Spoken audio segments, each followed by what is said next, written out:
Lagos Talks 91.3. News. President Muhammadu Buhari has assured that Nigeria is willing to support Turkey and Syria in any way possible as the death toll of the earthquake which hit parts of the countries nears 3,000. This was as he commiserated with the government and people of Turkey and Syria and those who lost family and friends in the devastating earthquake in the southern Turkish city of Gaziantep.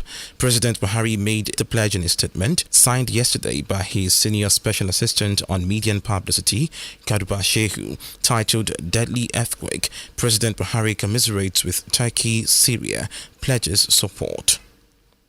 The Minister of Works and Housing, Babachunde Fashola, has given May 15 as the expected date of delivery for the second Niger Bridge with 4 kilometers until completion.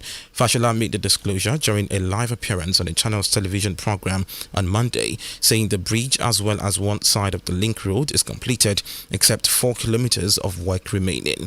On the ever-changing expected date of delivery, the minister reiterated the role of local circumstances such as the sit-at-home order every Monday for the last 2 years, which according to him have slowed down the work. Fashola also stated that there are compensation issues people are not aware of, including the relocation of 132 kVA transmission lines and a power shutdown.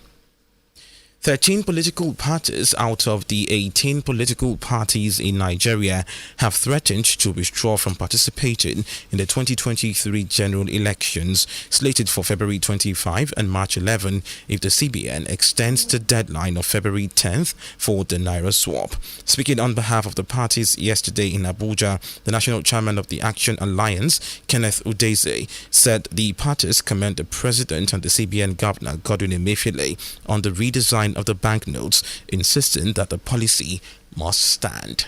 We hereby announce our resolution that at least 13 out of the 18 political parties in Nigeria will not be interested in the 2023 general election, and indeed we shall withdraw our participation from the electoral process if these currency policies are suspended or cancelled, or if the deadline is further shifted. Having stated our views clearly, we now bring to the notice of the nation, and particularly the security agencies, that we have intercepted very credible intelligence of our well-financed plot to instigate violence, disturbances, incite and provoke civil unrest aimed at undermining the president and causing a shift on the election. The parties also criticized the Kaduna, Kogi and Zamfara state governments for heading to the Supreme Court to get a court injunction to extend the deadline for the validity of the 3 old notes. We know there are hitches in the process. Nigerians are asking that we direct the CBN to concentrate on ameliorating the suffering quickly and rule out cancellation or suspension of the policy. These evil plans are targeted at coinciding with the disturbances with the 7 days grace Mr. President asked Nigerians to grant him to solve the crunch. The aim of this heightening of the tension is to mislead the president. This is not the true reflection of the situation on ground. Mr. President, if you fall to their gimmick and tamper with this policy, it will only mean you cannot build your legacy and you cannot fulfill your promise. Meanwhile, a high court sitting in Abuja has stopped the Central Bank of Nigeria, President Muhammadu Buhari and 27 commercial banks from suspending or interfering with the currency redesign terminal date of February 10 or issue any directive contrary to the said date. Following an ex parte motion by 5 political parties, the court also granted an order directing the chief executive officers, CEOs of the banks, to show cause why they should not be arrested and prosecuted for the financial sabotage of the country by illegally hoarding and not disbursing the new 200, 500 and 1,000 Naira banknotes, despite supply of such notes by the central bank. The recent CBN policy has been met with divergent views, as some have expressed support for the Apex Bank's decision, while many others have kicked against it as insensitive to the average Nigerian. The Economic and Financial Crimes Commission, the EFCC, has arrested an unnamed bank's operations manager in Abuja for hoarding the new Naira notes. The EFCC said it arrested the unnamed bank staff in one of its operations for refusing to load the automated teller machines ATMs of the bank, despite having 29 million Naira of the redesigned Naira notes in the branch vaults. Before he was whisked away for further questioning, the EFCC operatives ordered the loading of all the ATMs and the payment of the stipulated amount across the counter, to the delight of the distraught customers who had spent hours in queues. The EFCC further assured that it will continue the operation across the nation until normalcy is restored to the banking system. The Supreme Court has declared Senate President Ahmad Lawan as the authentic candidate of the All Progressives Congress, the APC, for Yobe North Senatorial District. The ruling followed an appeal filed by the APC against the judgments of the Federal High Court and Court of Appeal, which held Bashir Sharif Machina as the party's candidate for the Yobe North Senatorial District. However, in a split judgment of 3-2 justices yesterday, the Apex Court allowed the appeal filed by the APC against Machina's candidature.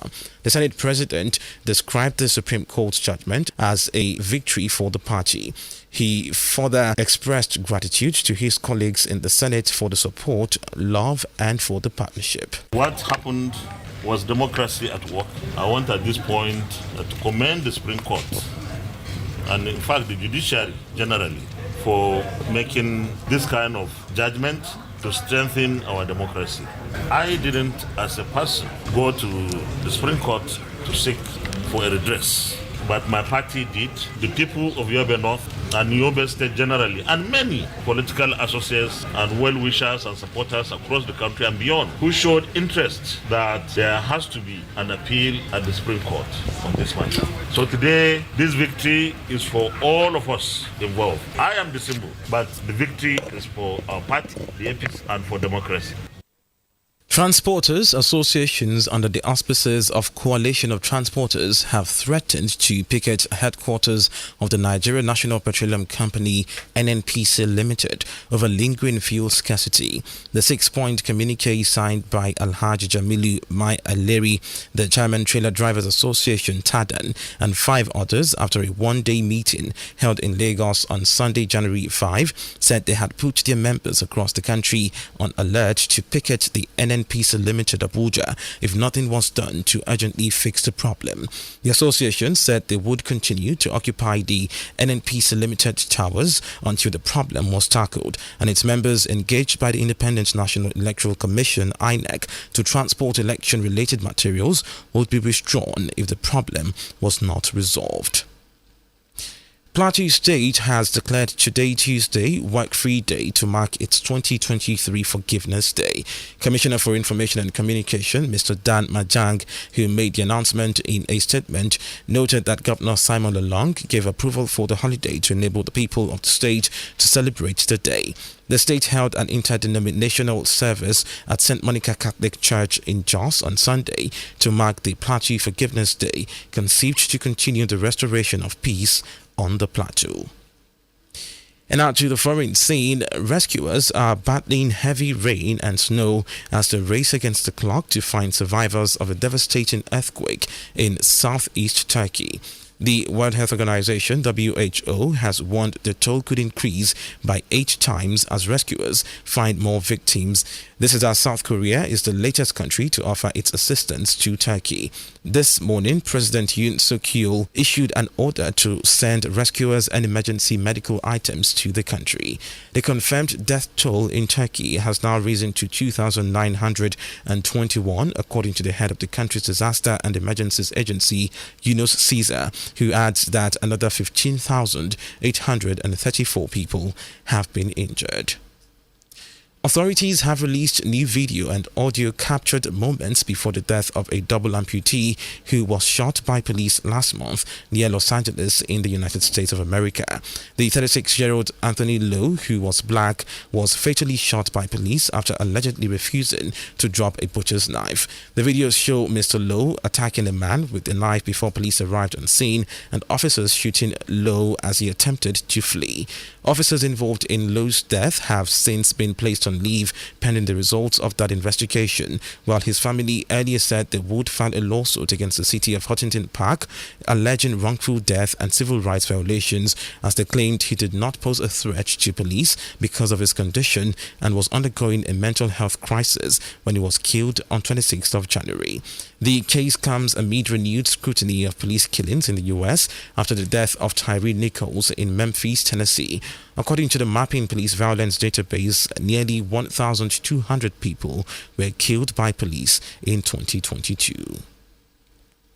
And out to business news, the Lagos State Internal Revenue Service, the LIRS, and the Federal Inland Revenue Service, the FIRS, on Monday, February 6, 2023, signed a Memorandum of Understanding on the exchange of information and implementation of joint tax audit and investigation exercise. The agreement signing ceremony held at the Lagos State House Marina was witnessed by Lagos State Governor Babajide Sanwo-Olu, the Minister of State for Finance, Budget and National Planning, Mr. Clement Agba, the FIRS and LIRS coordinating directors, as well as some of the Lagos State Exco members, which included the State Commissioner for Finance, Dr. Rabiu Olowo-Nolapo, and the State Attorney General and Commissioner for Justice, Mr. Muyosore Onigbanjo, SAN.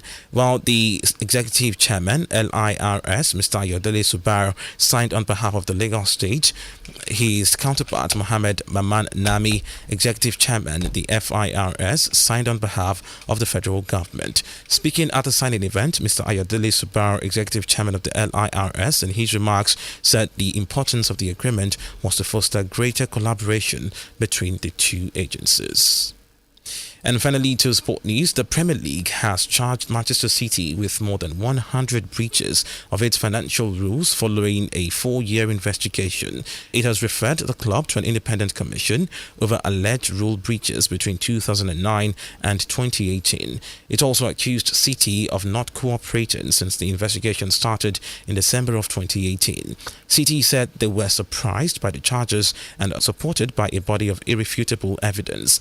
The commission can impose punishments ranging from a fine and points deduction to expulsion from the Premier League. Jesse Marsh has been sacked as Leeds head coach after 1 year on the job. Marsh has been dismissed with the club only above the relegation zone on goal difference ahead of 2 Premier League meetings with Manchester United this week.